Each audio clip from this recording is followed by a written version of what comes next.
Chapter 49। एक समुद्री राजा का जन्म। उनके पास एक हफ्ते के लिए पर्याप्त भोजन और पानी था। डिक ने बहुत कम चीजों को संयोग पर छोड़ा था। जब वह छोटा बच्चा था तो उसने मछली को सूरज की रोशनी से बचाने के लिए उसे त्रॉट की छाया में रखकर किरनी को लगभग डरा दिया था, और चीजों से निपटने की यह प्राकृतिक क्षमता जो उसके माता पिता से उपहार में मिली थी, द्वीप पर जीवन से कम नहीं हुई थी। अब जब दूरी ने उससे वह सब कुछ छीन लिया था जिसे वह जानता था, और अब उसे एक नई दुनिया और अज्ञात समुद्र का सामना करना पड़ रहा था, तो परिस्थितियों से निपटने की उसकी क्षमता उसकी निडरता और स्वयं पर, नाव पर तथा जिस मार्ग पर वह चल रही थी उस पर पूर्ण विश्वास में प्रकट हुई। दोपहर तक वे अपनी यात्रा में 12 घंटे बिता चुके थे, धारा के विपरीत 2.5 समुद्री मील की गति से।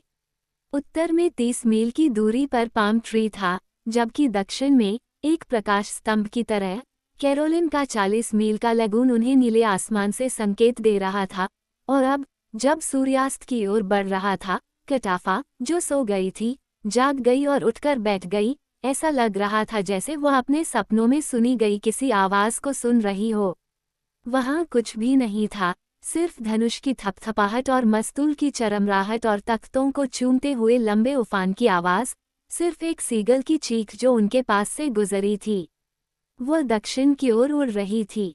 फिर भी वह सुनती रही, अपना सिर गनल पर टिकाए, उसकी आंखें पाल के नीचे आकाश की जगह पर टिकी रहीं। कुछ भी नहीं। फिर जब सूर्य, जो अब पश्चिम में बहुत नीचे है, सोने में उबलते समुद्र की ओर अपनी ओर आ रहा था, तो कटफा ने अपना सिर उठाया। डिक ने अब इसे सुना, एक फीकी, दूर से आती हुई सांस, एक बड़बड़ाहट जो आई और चली गई और फिर आई, एक आवाज जो हवा नहीं थी। ये कैरोलिन थी, कैरोलिन अदृश्य लेकिन गाती हुई, शाम के समुद्र के पार सीगलों को घर बुला रही थी। दूर दूर तक उन्हें पूर्व और पश्चिम से अदृश्य भूमि की ओर उड़ते हुए देखा जा सकता था, और अब जब सूर्य जलते हुए जहाज की तरह डूब रहा था और बैंगनी पश्चिम के ऊपर एक महान तारा चमक उठा, तो 40 मील की विशाल चट्टान की फुसफुसाहट तेज हो गई और दूर की भीड़ की आवाज की तरह एक निश्चित बड़बड़ाहट में बदल गई। कटफा एक पल के लिए खड़ी हुई और मस्तूल पर हाथ रखकर खुद को संभालते हुए डिक को भूल गई थी। कैरोलिन अभी भी बहुत दूर था, लेकिन उसकी आवाज सभी संदेह और भय को दूर करने के लिए पर्याप्त थी। वो इन पानी को जानती थी, और सभी पुराने समुद्री सहज ज्ञान जो मछली पकड़ने वाली डोंगियों में बाहर जाने पर उसे दूरी और दिशा देते थे, स्मृति और चट्टान की आवाज के नेतृत्व में वापस आ गए।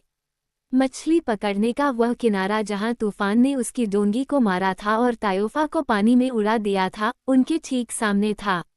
वे रात के लिए वहां लंगर डाल सकते थे, सुबह लेगून में प्रवेश करना सुरक्षित था। उसने उसे यह बताया, और फिर नाव के निचले हिस्से में कोहनी को एक त्रॉट पर टिकाकर वह देखती और सुनती रही, जब चांद और तारे आकाश में छा गए और दूर की चट्टान की आवाज हवा के साथ तेज होती चली गई। कैरोलिन पर ज्वार आने लगा था, और हवा इसकी अफवाह से भर गई थी। ऐसा लग रहा था कि हवा और ज्वार मूंगे पर समुद्र का निर्माण कर रहे थे, जो चारों ओर से आ रहा था, उन्हीं तारों से जो रात को रोशन करते थे। फिर ऊपर उठती और अंधेरे में गुजरती हुई लहर का चरित्र बदल गया, और स्टाबोर्ड की ओर कुछ सफ़ेद दिखाई दिया, कुछ ऐसा जो रूमाल की झिलमिलाहट की तरह आता और चला जाता था। एक प्राकृतिक समुद्री प्रकाश स्तंभ, कनक चट्टान पर झाग। कटफा को पता था, वे मछली पकड़ने वाले किनारे पर थे। कनक नदी, पालू तट बनाने वाली विशाल पर्वत श्रृंखला से एक गिरजाघर के शिखर की तरह तेजी से ऊपर उठती है। पूरी बाढ़ आने पर यह पूरी तरह से डूब जाती है, लेकिन तब भी अगर भारी उछाल आए तो ये टूट जाएगी। ये तट का एकमात्र संकेत है और जहाजों के लिए एकमात्र खतरा है, लेकिन कटफा के लिए यह एक दोस्त था। आगे की ओर रेंगते हुए जब डिक ने चादर छोड़ी, उसने लंगर गिरा दिया, जिसका उपयोग वे अक्सर पाम ट्री के पास मछली पकड़ते समय करते थे। यह 12 फैदम पानी में गिरा और टिका रहा। यहीं के पास उसने लंगर डाला था जब तूफान ने डोंगी को टक्कर मारी और उसे कैरोलिन से भगा दिया, लेकिन आज रात तूफान का कोई खतरा नहीं था। हवा उत्तर से स्थिर हो गई थी और लहरें एक हल्के उछाल में बदल गई थी जिसने छोटी नाव को लहरों की लोरी के पालने की तरह हिला दिया था। डिक थका हुआ नाव के निचले हिस्से में लड़की से लिपटा हुआ सो गया था, ठीक वैसे ही जैसे उसके पिता कई साल पहले एमिलिन और मौत से लिपटे हुए सो गए थे। लेकिन आज रात मौत बहुत दूर थी। जीवन ने अपने आकर्षण से सोए हुए लोगों को झंकृत कर दिया था और भविष्य चट्टान की आवाज में बोल रहा था। ताओरी, कैरोलिन ने तुम्हें अपना राजा बनने, उसके लोगों पर शासन करने, उसके कानून बनाने और उसकी गलतियों की जंजीरों को तोड़ने के लिए बुलाया है।